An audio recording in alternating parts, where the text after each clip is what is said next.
नमस्कार दोस्तों, स्वागत है आप सभी का मेरे EPM1 यूट्यूब चैनल में। आज हम लोग एक बहुत ही महत्वपूर्ण टॉपिक की व्याख्या करने जा रहे हैं। टॉपिक है गणित शिक्षण और रचनावाद। रचनावाद यानी कंस्ट्रक्टिविज्म। ठीक है, गणित शिक्षण और रचनावादी नज़रिया। गणित शिक्षण और रचनावाद ये टॉपिक आपके सभी टीचिंग एग्जाम्स के लिए बहुत महत्वपूर्ण है। खासकर DLED ये जो न्यू सिलेबस है उसका सेकेंड ईयर में DLED का न्यू सिलेबस उसके सेकेंड ईयर का ये यूनिट 1 का फर्स्ट टॉपिक है। बहुत इंपॉर्टेंट टॉपिक है गणित शिक्षण और रचनावाद। तो सीखना एक सतत, सहज, निरंतर चलने वाली, सीखना जो है एक सहज, सतत और निरंतर चलने वाली क्या है?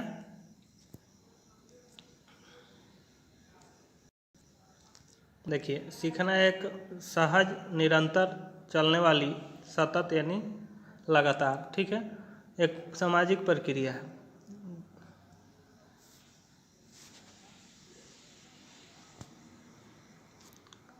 सीखना एक सतत, सहज, निरंतर चलने वाली एक सामाजिक प्रक्रिया है जिसमें सीखने वाला अपने वातावरण से परस्पर अंतःक्रिया करके, यानी कि परस्पर अंतःक्रिया करते हुए अपने अनुभवों से स्वयं सीखता है। बच्चे अपने आसपास की चीज़ों से जुड़े रहते हैं। खोज करना, सवाल पूछना, करके देखना, अपने अर्थ बनाना बच्चों की स्वाभाविक प्रकृति होती है। ठीक है। रचनावाद, कलर चेंज कर लेते हैं थोड़ा। देखिए यहाँ पे रचनावाद यानी कौन? कंस्ट्रक्टिविज्म। रचनावाद सीखने सिखाने के इसी सिद्धांत को कहते हैं जिसमें विद्यार्थी अपने ज्ञान की रचना अथवा निर्माण वातावरण से अंतःक्रिया कर अपने अनुभवों से करता है। रचनावाद को सीखने का प्राकृतिक या स्वाभाविक सिद्धांत कहें तो शायद यह ज़्यादा अच्छा होगा। बच्चा स्वाभाविक रूप से ही अपने आप को दूसरों से जोड़कर देखता है, जिससे उसकी समझ विकसित होती है और अपने इन्हीं अनुभवों के आधार पर वह अपने जीवन के कार्य कर पाता है। इस ज्ञान के सृजन की इसी प्राकृतिक विद्या को शिक्षा शास्त्र में रचनावाद कहा गया है। रचनावाद बाल केंद्रित शिक्षा शास्त्र का मुख्य आधारभूत सिद्धांत है। रचनावाद बाल केंद्रित शिक्षा शास्त्र जो है, शिक्षण शास्त्र कहते हैं ना इसको, उसका मुख्य आधारभूत सिद्धांत है। इस व्यवस्था में बच्चों के अनुभवों, उनकी जिज्ञासाओं और उनकी सक्रिय सहभागिता को केंद्र में रखकर पठन पाठन हेतु वातावरण तैयार किया जाता है।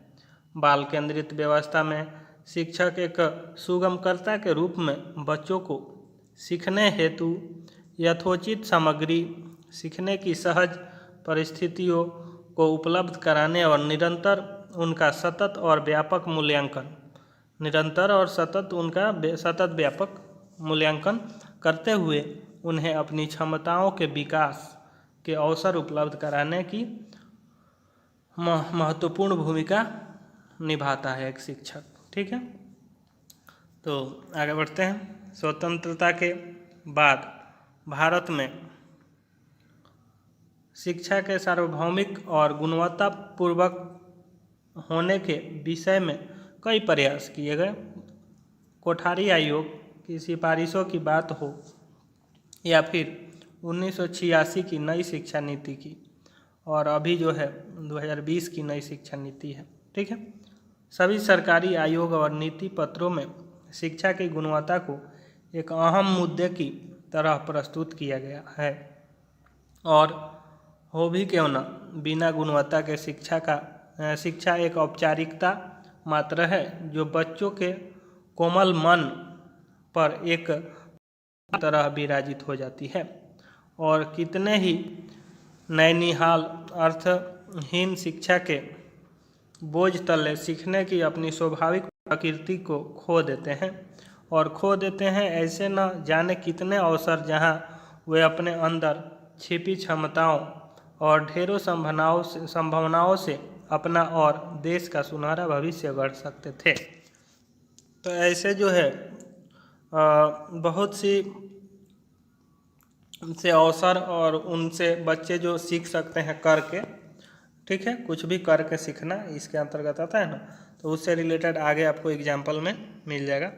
रचनावाद गुणवत्तापूर्वक और सार्थक शिक्षा का वह स्वाभाविक आनंदमयी सिद्धांत है जिसमें बच्चा अपना सर्वश्रेष्ठ विकास कर सकता है और वास्तविक जीवन में अपने ज्ञान का सही मायनों में प्रयोग करते हुए कुशलतापूर्वक जीवन यापन कर सकता है।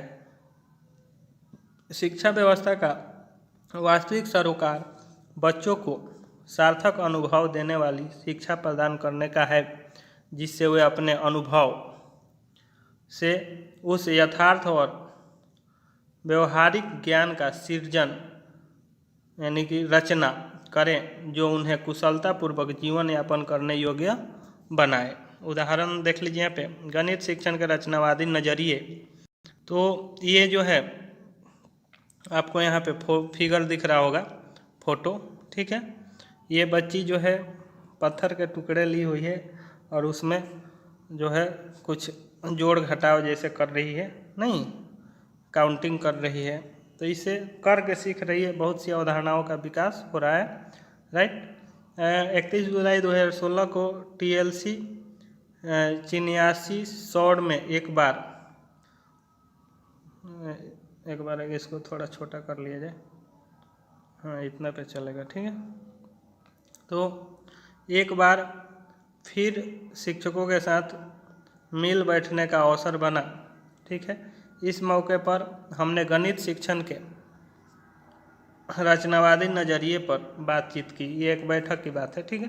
गणित विषय के बारे में सोचना, गणित विषय के बारे में सोचना शुरू करें तो एक अमूर्त विषय के रूप में इसे सदैव देखा जाता रहा है। विषय के स्वभाव में अमूर्तता होने के कारण हमें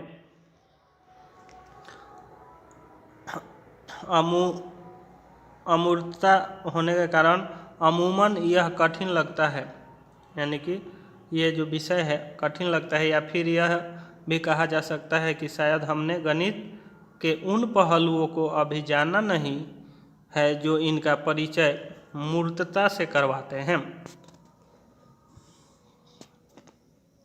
उन तरीकों को हमने खोजने का प्रयास न किया हो जिनसे इसे समझना और समझाना आसान होता है। इसके अलावा बहुत सारी ऐसी भी विधियाँ मौजूद हैं जो हमें गणित विषय की प्रकृति में मौजूद अमूर्तता से मूर्तता की ओर ले जाती हैं। बस देर है तो उन विधियों, पद्धतियों और तरीकों तक पहुँचने की जो उन्हें आत्मसात करने और उन पर समझ बनाने की, गणित को रटने के बजाय रचनावादी नज़रिए से देखने की ज़रूरत महसूस होती दिखाई पड़ती है। इस पढ़ने और पढ़ाने की प्रक्रिया को थोड़ा आसान बनाने और गणित शिक्षण में रचनावादी नज़रिए को विकसित करने हेतु TLC चिन्याली सौर द्वारा गणित विषय पर अकादमिक चर्चा का आयोजन किया गया। इस चर्चा में गणित शिक्षण में ज्ञान निर्माण व सीखने की कुछ पद्धतियों पर मुख्य रूप से शिक्षकों से चर्चा हुई।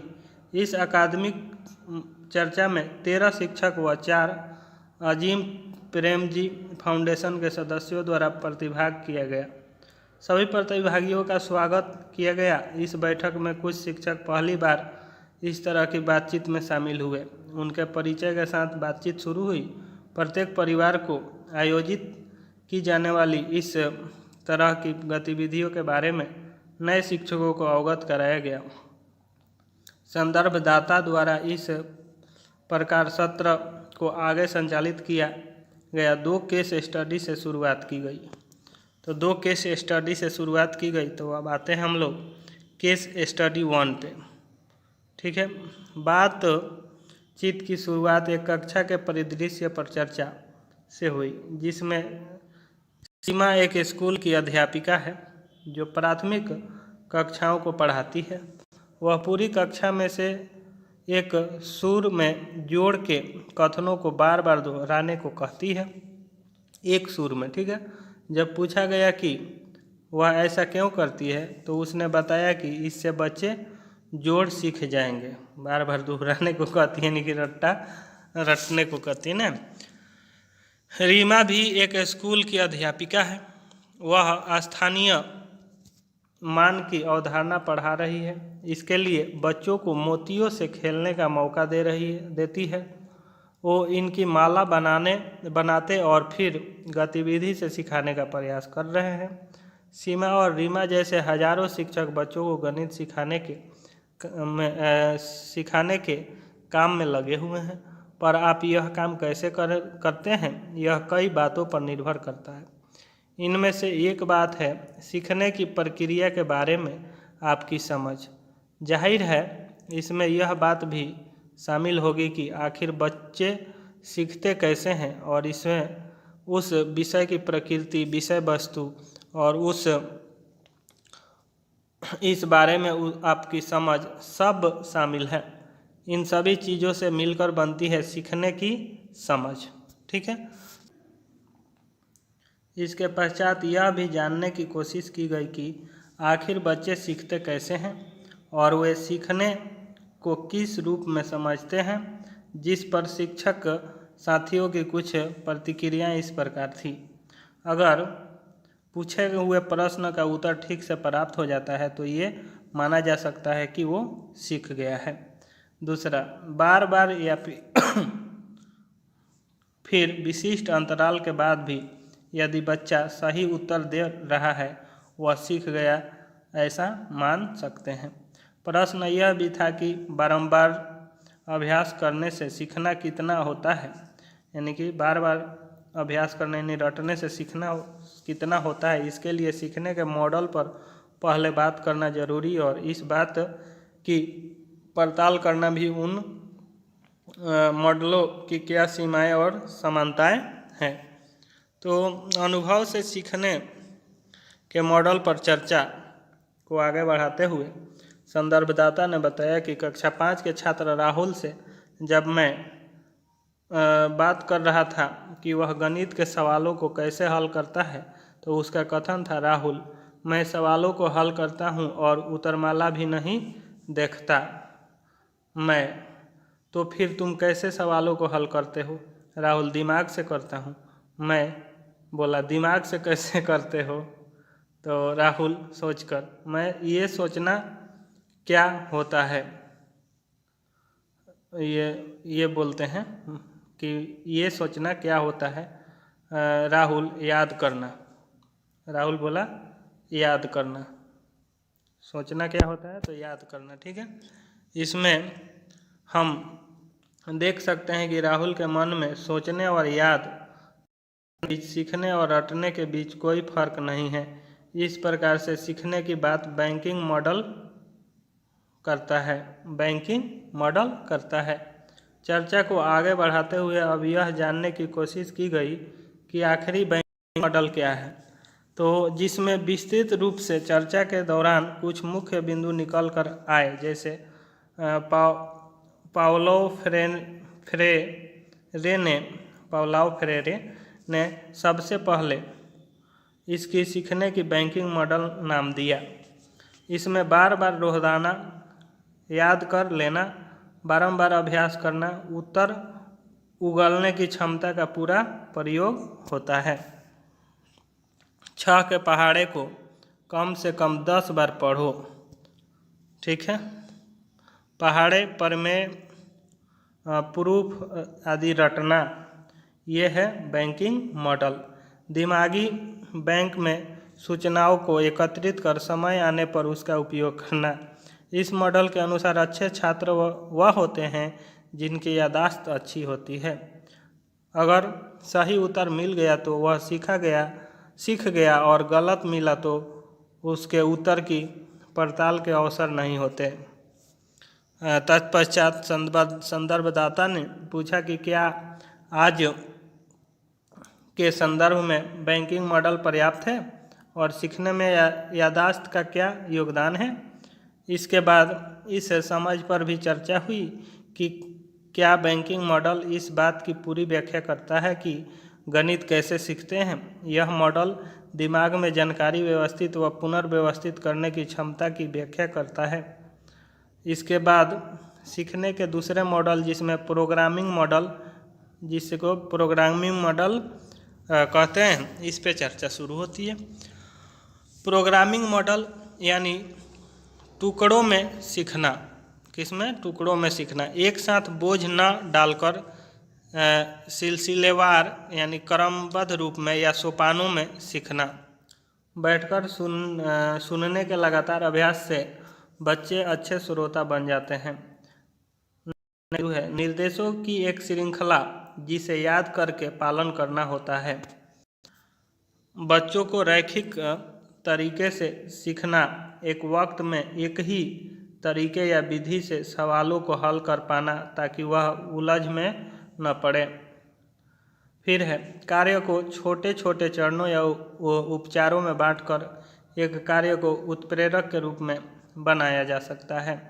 गणित में एक ही विधि से होने वाले सवालों को हल करना, मिले जुले सवालों को देखकर चक्कर में पड़ जाना। इस मॉडल के अनुसार सीखने का मतलब है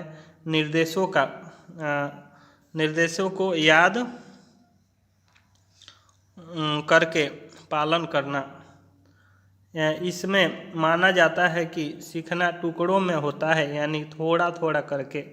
इसमें यह भी माना जाता है कि सभी बच्चे एक ही ढंग से सीखते हैं। अलबत्ता हो सकता है कि सीखने की गति अलग अलग हो।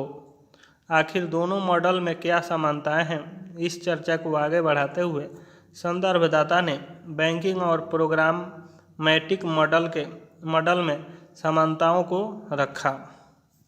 बैंकिंग और प्रोग्रामिंग मॉडल कह सकते हैं इसको, में समानताएं। तो पहली है, दोनों ही मॉडल विचार के बनने की प्रक्रिया पर फोकस नहीं करते। नई जानकारी को समझने और व्यवस्थित करने की क्षमता को ये दोनों ही मॉडल नहीं समझते। ये दोनों मॉडल अनुमान लगाना, तर्क करना, परिकल्पना करना जैसे कौशलों को महत्व नहीं देते हैं। शिक्षक द्वारा पूछी गई जानकारी में गलती करने पर दंड की तथा सही करने पर इनाम की व्यवस्था रहती है। अब इस चित्र के द्वारा कुछ हम लोग समझेंगे। 15 गेंदे 8 हटा ली 7 बची। 15 गेंदे है, 8 हटा ली तो 7 बची। और 7 पेंसिल और 5 और लूँगा। 7 पेंसिल और मैं 5 और लूँगा। बाद में जो होगा वो कितना हो जाएगा, तो देखिए ये क्या कर रहा है। उसके बाद यहाँ पे देखिए 7 5 12। ठीक है, आगे बढ़ते हैं। दोनों ही मॉडल में यह नहीं माना जाता कि गलतियाँ भी सक्रिय दिमाग का परिणाम है। आगे बढ़ते हुए सीखने के तीसरे मॉडल, जिसे रचनावादी मॉडल कहा जाता है, पर खुलकर विचार विमर्श हुआ। सीखना या समझना का निर्माण या रचनावादी मॉडल। ठीक है, 1920 के लगभग पियाजे ने यह समझ बनाई कि बच्चों द्वारा की गई गलतियां हमें बताती है कि वे कैसे सोचते हैं, और वो गलतियां उनकी गणितीय सोच में झांकने का एक उम्दा झरोखा है। सीखने का यह नतीजा जो सीखने वाले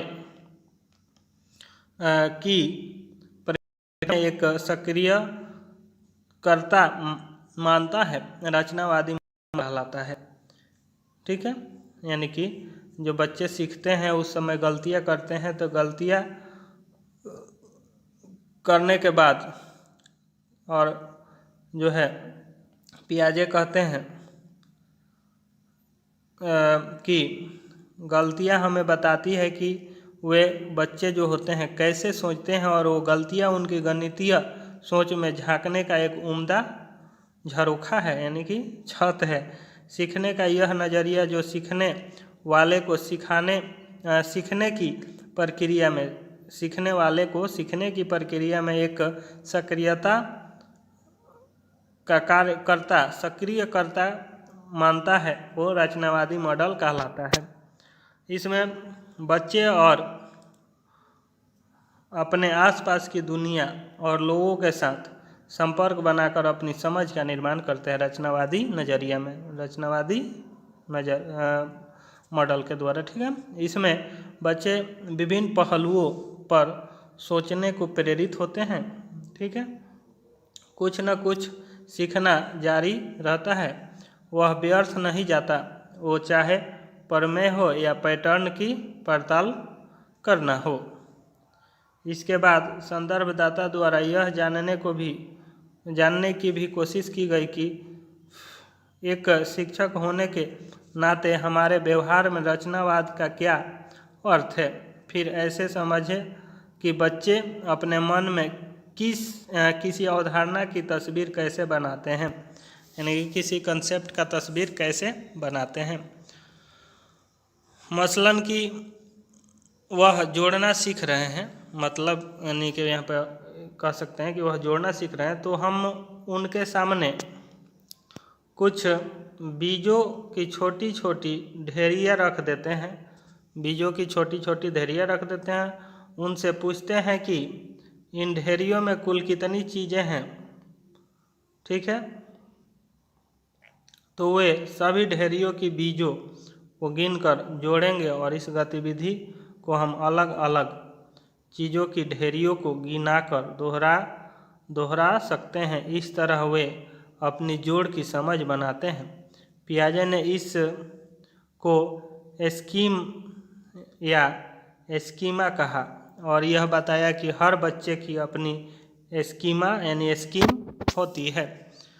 इसके लिए विचारों के बनने के दौरान कुछ बातों पर चर्चा की गई, जिसमें एसिमिलेशन यानी कि सम्मिलन, एकोमोडेशन यानी समायोजन, और इलेबोरेशन यानी विस्तार, ठीक है, शामिल थे, जिसको इस तरह से समझा गया। एसिमिलेशन यानी सम्मिलन वह विचार की प्रक्रिया जिसमें एक स्कीम को नई चीज़ों पर लागू किया जाता है, यानी सम्मिलन। और उसके बाद एकोमोडेशन है समायोजन, वे विचार जिनके नज़रिए नई चीज़ों पर किसी स्कीम को लागू करने के फलस्वरूप स्कीमा में परिवर्तन हो जाता है। इसके बाद आता है इलेबोरेशन विस्तार, समायोजन के परिणाम स्वरूप स्कीमा का विस्तार। ठीक है, एक नई चीज़ों पर लागू करना एसिमिलेशन, और उस नई चीज़ों को अपने पूर्व के ज्ञान में शामिल करना, ठीक है, और फिर उसको समायोजित करना, लागू करने को उसमें परिवर्तन करना, जो भी आपके ज्ञान पहले से पूर्व ज्ञान उसमें परिवर्तन करना एकोमोडेशन होता है, समायोजन। विस्तार यानी कि उसमें परिवर्तन जोड़ना। ठीक है, इसके बाद एक वर्कशीट के माध्यम से गणित में रचनात्मकता को समझने का प्रयास किया गया, जिसमें गणित में मूर्त से अमूर्त चिंतन तथा अवधारणात्मक प्रक्रियात्मक समझ को कैसे विकसित किया जाता है बिंदुओं का उल्लेख था। प्रोजेक्टर की सहायता से निम्न चित्र दिखाते हुए प्रश्न रखा गया कि इस बंद आकृति में बिंदु ए व बी आकृति के अंदर है बाहर है, यानी कि अंदर है या बाहर है। तो देखिए, इस आकृति में बिंदु ए व बिंदु बी आकृति के अंदर है या बाहर है। तो इसको आप लोग भी देखिए और सोचिए कि अंदर है या बाहर है। तो जवाब के रूप में कुछ साथियों के द्वारा बिंदु ए को अंदर व बी को बाहर बताया गया। ठीक है, लेकिन साथियों को यह बताने में कठिनाई हो रही थी कि वे किस आधार पर बिंदुओं को अंदर और बाहर कर रहे हैं। ठीक है, कुछ देर रुकने के बाद जब साथियों की ओर से कोई जवाब नहीं आया तब सुगमकर्ता के द्वारा निम्न सरल चित्र देकर बंद आकृति के सापेक्ष बिंदुओं की स्थिति मालूम करने को कहा। तो ये रहा चित्र, आपको ये चित्र दिया गया था, ठीक है। हालांकि यह सरल चित्र था जिसमें देखकर ही बताया जा सकता था कि कौन सा बिंदु इस बंद आकृति के अंदर है और कौन सा बिंदु बाहर। अतः सुगमकर्ता द्वारा निर्देश दिया गया कि पहले व्यक्तिगत तौर पर रेखाखंड की सहायता से बिंदुओं A1 A2 और B1 B2 को मिलाइए, ठीक है। A1 A2 और B1 B2 को मिलाइए। तो A1 यहाँ पे दिख रहा है आपको, यहाँ पे A1 है और A2 कहाँ पे है, यहाँ पे है, ठीक है। ये बिंदु जो दिख रहा है A1 A2 और B1 B2, तो B1 कहाँ है, यहाँ पे देख लीजिए, ये है B2, ये है B1, तो B1 को B2 से मिलाइए, ठीक है, मिला दिए। फिर इसके बाद समूह में चर्चा कीजिए कि क्या हमको कोई पैटर्न दिख रहा है जिसके आधार पर हम बिंदुओं की स्थिति बता पा रहे हैं। समूह कार्य के बाद एक समूह के द्वारा चर्चाओं का प्रस्तुतिकरण किया गया जिसमें कहा गया कि A1 से A2 को रेखाखंड से जोड़ने पर 4 कटान बिंदु प्राप्त हुए। B1 से B2 को रेखाखंड से जोड़ने पर 4 कटान बिंदु प्राप्त हुए। F1 को जोड़ने पर 2 और G1 G2 को जोड़ने पर 6 कटान बिंदु प्राप्त हुए, अर्थात सभी कटान बिंदु सम संख्याओं के रूप में है और सभी बिंदु या तो बाहर है या फिर अंदर है। इसी प्रकार C1 से C2, D1 से D2, E1 से E2 और H1 से H2 को जोड़ने पर क्रमशः 3, 1, 1, 5 कटान बिंदु प्राप्त हुए और यह सभी विषम संख्याएं हैं। इन सभी स्थितियों में पाया गया कि एक बिंदु अंदर है तो दूसरा बिंदु बाहर। अन्य सभी समूहों में भी इसी प्रकार की चर्चा की गई, इसलिए अन्य किसी समूह के प्रस्तुतिकरण की जरूरत न पड़ी। समूह प्रस्तुतिकरण के बाद सुगमकर्ता द्वारा प्रश्न रखा गया कि प्राप्त पैटर्न के आधार पर क्या कोई कथन या नियम बना सकते हैं जो सभी बंद आकृतियों में लागू होती हो। तो जवाब में क्या आया कि कुछ साथियों के द्वारा कहा गया कि कटान बिंदुओं की संख्याओं के आधार पर बिंदुओं की स्थिति बताई जा सकती है। सत्र को समाप्ति की ओर बढ़ाते हुए इस पूरी बातचीत को इस तरह से समझाने का प्रयास किया गया।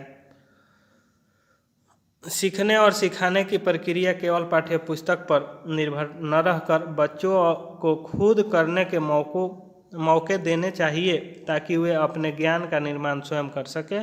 पाठ्य पुस्तक तो सिर्फ माध्यम है। मूल्यांकन की ऐसी विधियों को विकसित करना जो सीखने को बढ़ावा दे और इनसे पाठ्यक्रम के विकास व नियोजन के लिए फीडबैक प्राप्त हो, यानी पृष्ठपोषण। नेक्स्ट बिंदु, शिक्षक की भूमिका ज्ञाता के रूप में नहीं अपितु मार्गदर्शक के रूप में होनी चाहिए। खोजबीन की भावना को प्रोत्साहित करना, गणित में पैटर्न खोजना और व्यापकीकरण को प्रोत्साहित करना, ये भी आकलन करना कि क्या, कितना और कैसे सीखा जा रहा है। बूझो तो जाने। दिए गए चित्र में एक आयत में 10 वृत्त बने हैं। इन वृत्तों में 1 से 10 तक की संख्याएं इस प्रकार भरिए कि आयत की हर भुजा के वृत्तों के अंकों का योग 18 आए।